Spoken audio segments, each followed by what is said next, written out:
আসসালামাইকুম। আজ রান্না করবো আমরা টোনা ফিশ। এটা প্রবাসীদের জন্য সবচেয়ে শর্টকাট একটা।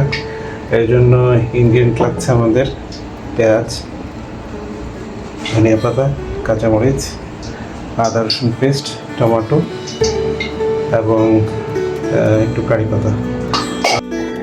দিয়ে দিলাম কাটা কারি পাতা।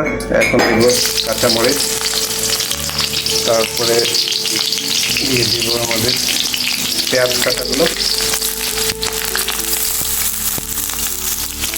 এগুলো দিয়ে লাল করব, তারপরে ফিরে আসছি। পেঁয়াজগুলো মোটামুটি একটা সময় ধরে লাল করব। লাল করার পর তারপরে বাকি মশলাগুলো মিক্স করব।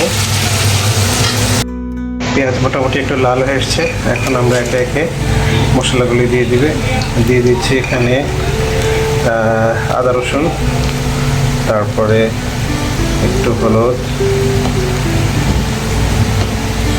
একটু শুকনো মরিচ, একটু মাছের মশলা দিয়ে আমরা নাড়াচাড়া। এরপর দিয়ে দিচ্ছি এর সাথে টমেটোর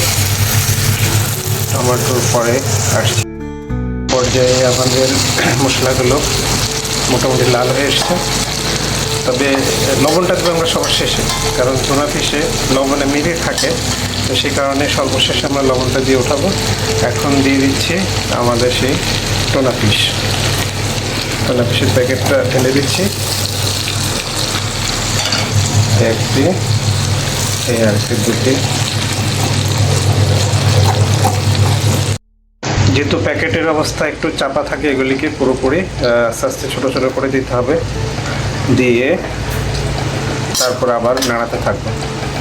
কিছুক্ষণ নাড়ার পরে যখন দেখা যাবে যে একটু হয়ে আসছে, নরম হয়ে আসছে, তারপরে আমরা পরবর্তী গার্নিশে যাব।